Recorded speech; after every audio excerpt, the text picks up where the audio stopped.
Nobody realized what was happening. Not the fans arguing in group chats, not the reporters chasing sound bites, not even the analysts who spend their lives trying to decode the Browns. While everyone was focused on play-calling debates, quarterback rotations, and Stefanski's so-called trust issues, something far bigger and far quieter had been unfolding right under their noses. A storyline nobody saw because nobody thought to look for it. All season long, while the outside world assumed Shedeur Sanders was just another rookie waiting his turn, Kevin Stefanski was doing something head coaches almost never do. He was meeting with Shedeur every single morning. Not once a week, not occasionally. Every morning. Film, corrections, walkthroughs, adjustments. The head coach, not the QB coach, sitting down with a rookie who wasn't even expected to play yet. No announcement, no hint, no reason for anyone to suspect the plan was already in motion. The world found out only because Myles Garrett casually dropped it in a post-game comment, not realizing he'd just exposed the biggest secret of the Browns season. Suddenly, everything shifted. Stefanski wasn't scrambling. He wasn't panicking. He wasn't being forced into anything. He was preparing Shedeur quietly, purposefully, patiently, long before anyone realized the kid might actually take the field. And that changes everything, because if the preparation wasn't random, then this moment isn't random either. Before anyone outside the building even whispered Shedeur Sanders' name as a real option, something unusual was happening in the Browns facility. Long before sunrise, before players trickled in for treatment or meetings, two people were already locked in. Kevin Stefanski and a rookie quarterback nobody expected to see this early. This wasn't a quick check-in or a casual review. This was daily, consistent, intentional, the kind of behind-the-scenes work that only happens when a coach believes he's grooming someone for something bigger. Head coaches don't do this, not in the NFL. They manage an entire roster, dozens of position groups, game planning, media obligations, and staff meetings. The quarterback coach handles the fine details. Assistants handle the early film work. Analysts handle tendencies. But Stefanski? He was doing it himself, quietly, routinely. A slow burn that nobody recognized until Myles Garrett accidentally exposed it. Every morning, he'd walk in and see the same thing. Shedeur and He wasn't treating him like a developmental QB who might play someday. He was treating him like a future starter, a player he personally wanted to shape one decision at a time, rep by rep, lesson by lesson. And he chose to keep it quiet, not because it was a secret plan, but because he didn't want noise around a kid who was still learning the NFL world. There are coaches who prepare rookies because they have to. Then there are coaches who prepare rookies because they see something. Stefanski's actions make it clear which category he put Shedeur in. Those early morning meetings weren't for show. They weren't for PR. They were an investment, one that only a few people inside the building even knew existed. And if a head coach is committed enough to carve out time every morning to prepare a rookie nobody expected to play, then it raises the question the entire league suddenly started asking. What exactly has Stefanski been planning all season? Sometimes the loudest message in a locker room isn't spoken, it's felt. And Jerry Jeudy delivered one of those messages without raising his voice, without calling anyone out, and without saying anything that could get clipped into a headline. All he had to do was show up to the podium. Reporters immediately noticed something was off.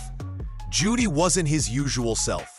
No lightness, no confidence, no long explanations. Instead, he was quiet, short, almost cold. The kind of mood players get when something big is, but the timing was impossible to ignore. This wasn't a random Wednesday in October. This was the week Kevin Stefanski handed all first-team reps to a rookie. The week Shedeur Sanders officially became QB1. The week Cleveland's offense quietly stepped into a new chapter. Players aren't robots. They feel energy shifts before anyone else. They hear conversations in meeting rooms the public never does. They see who gets extra attention, who rises in the huddle, who changes the tone of practice.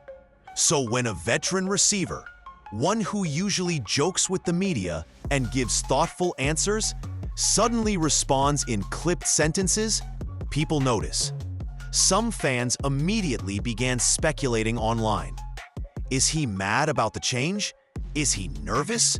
Is he pumped but hiding it? Is there tension, excitement, pressure? But here's the truth. That mood didn't look like anger. It looked like focus, seriousness. Like a player who knows something big is coming and doesn't want to say the wrong thing before it happens. Judy's body language told a story without a single dramatic quote. The locker room felt the shift, and he felt it harder than most.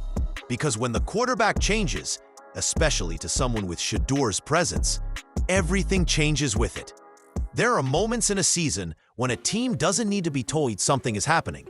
They can feel it. It hangs in the air, shifts how players talk, tightens how they focus, and turns an ordinary practice week into something heavier, sharper, more alive. That's exactly what Cleveland walked into the moment word spread that Shedeur Sanders was taking over. Some players were loud about it.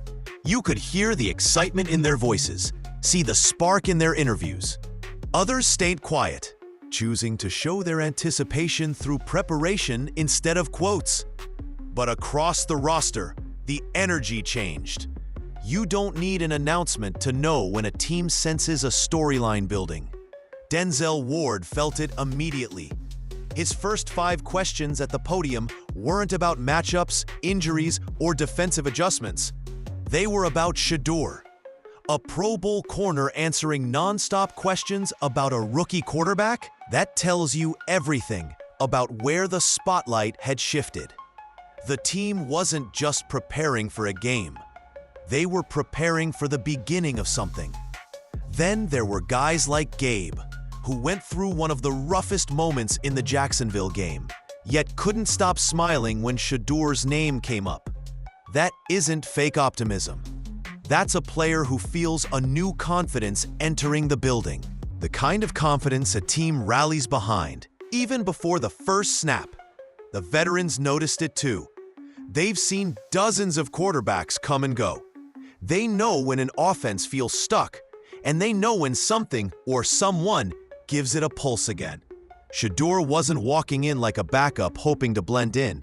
He walked in like someone who understood the weight of the huddle and was ready to carry it.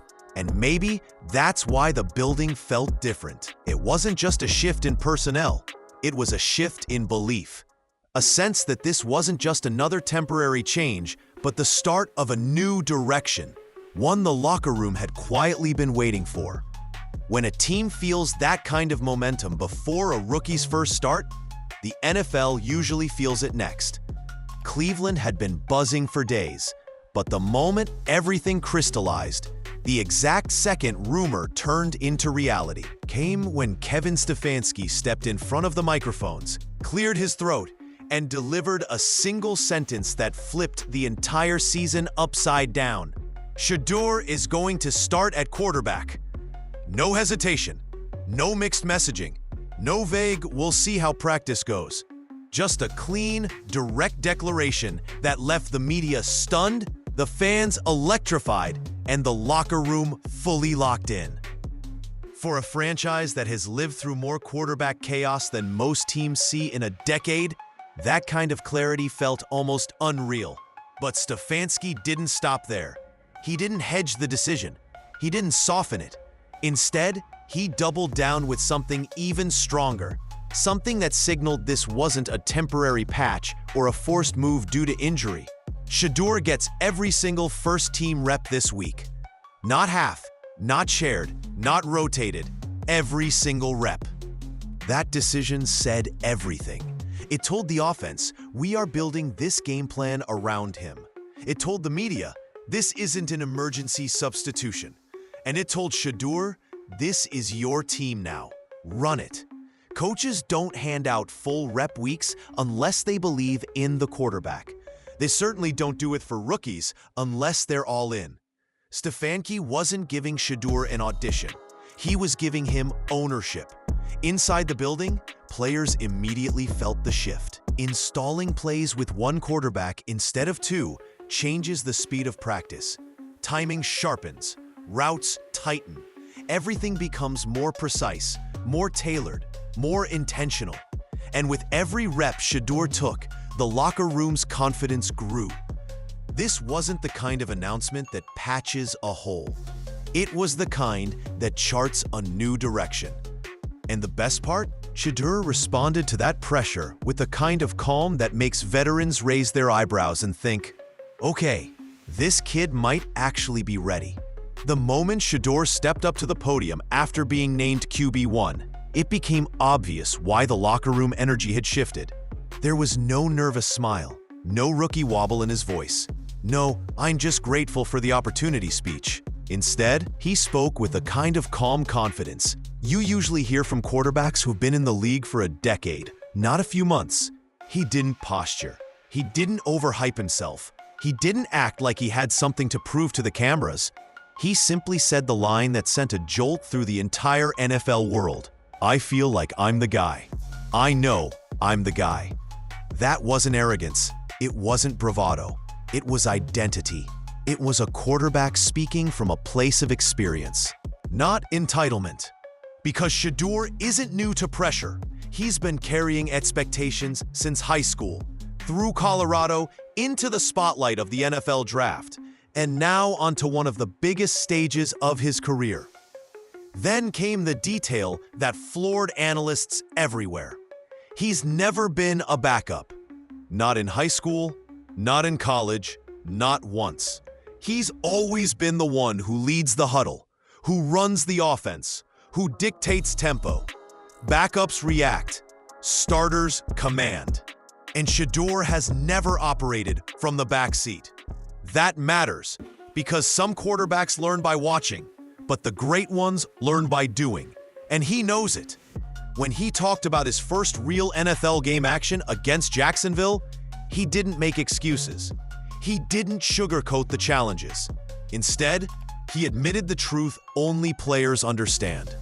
The real season speed is double what you see in preseason.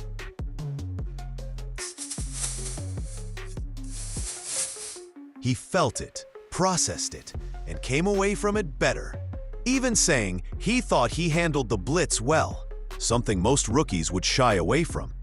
He talks like someone who understands the moment, respects the moment, and is ready for the moment, all at the same time. That's rare. That's leadership. And it's why the veterans around him are starting to lean in a little closer. Because you can't teach that tone, that poise, that presence. You're either born with it, or you're not. When the national media recapped Shedeur's first real NFL action against Jacksonville, they did what they always do with rookie quarterbacks. Zoom in on the mistakes, circle the misfires, and talk endlessly about what went wrong. But that's the easiest way to analyze a young QB. It takes zero effort, zero nuance, and zero understanding of what actually happened on that field. Because if you watched closely, not as a critic, but as a football mind, you saw something completely different. You saw moments, you saw flashes, you saw the tiny signs that separate a quarterback who survives from one who eventually takes over a franchise. Start with the blitz. Everyone online swore he couldn't handle it. They clipped the pressures, the hurried throws, the breakdowns. But Shedeur himself saw it differently. He said it outright. I thought I handled the blitz well. And he wasn't lying. On the final drive, when the pocket kept collapsing and Jacksonville dialed up heat, he stayed calm. He didn't panic. He didn't turtle. He slid, stepped up, kept his eyes downfield, and delivered balls under fire. That's something coaches care about more than a stat line: poise under pressure. Then there were the throws. Not the ones everyone screenshot on Twitter, the ones that actually mattered. The quick outs, the sideline ball with touch, the timing throw that hit a receiver in stride. Those are the reps that show a quarterback adjusting in real time, finding rhythm despite chaos around him. And let's not forget the energy shift. Reporters inside the stadium said you could feel the crowd perk up the moment he took control of that final drive. They saw the confidence. They felt the momentum. And even though the Browns fell short, fans left talking about what Shedeur did do, not what he didn't. Great quarterbacks are rarely perfect in their debut moments. They're revealed through flashes, the things they do right when everything else is going wrong.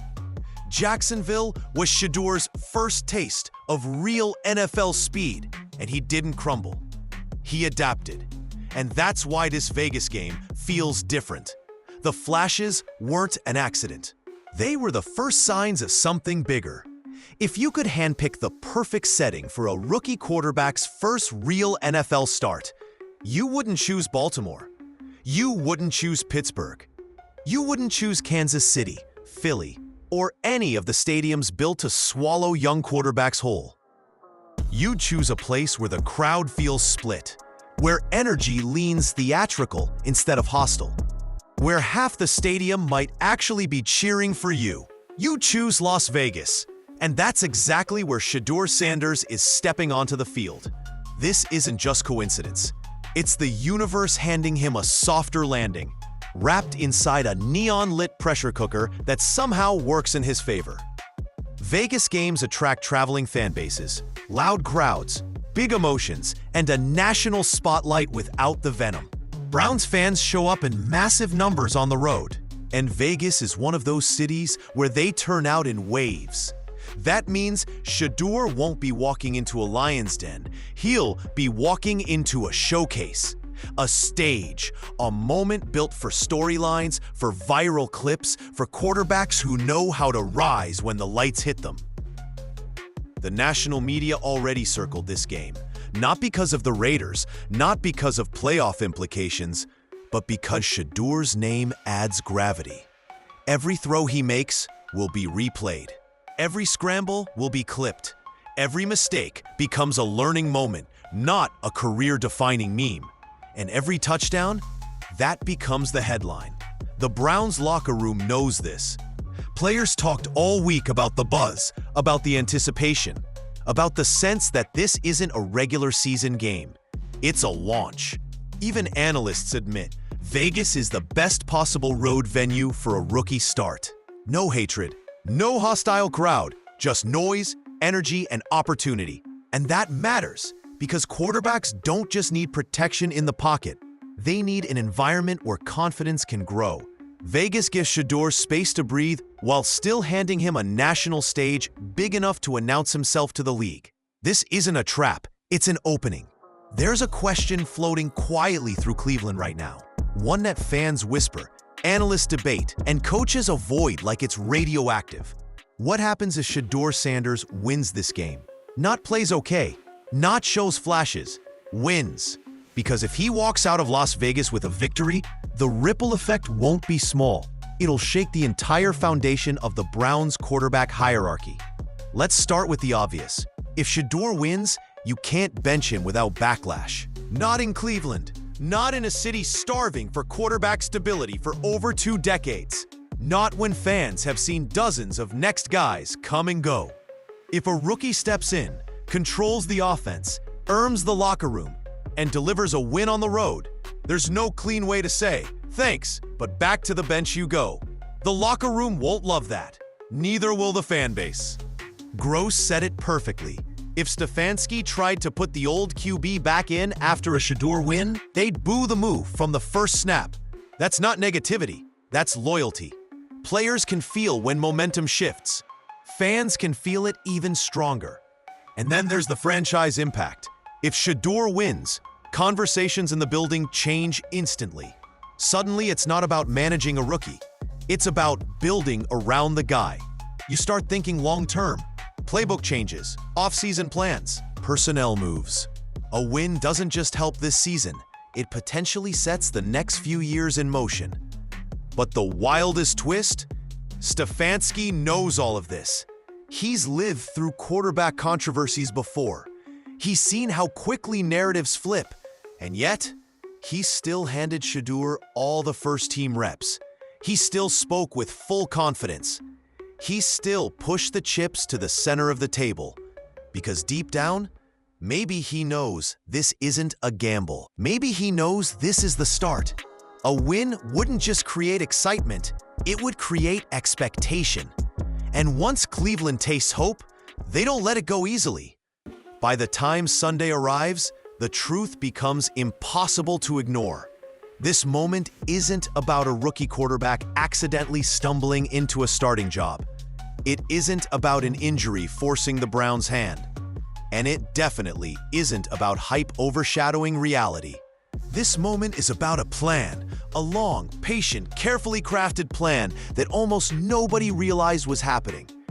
Kevin Stefanski didn't wake up one morning and decide to hand the offense to Shedeur Sanders.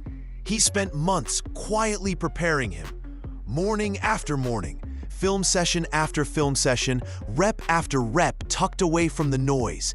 And while the outside world argued about backups, rotations, and game plans, Stefanski and Shedeur were building something the cameras never caught: trust, rhythm, and readiness.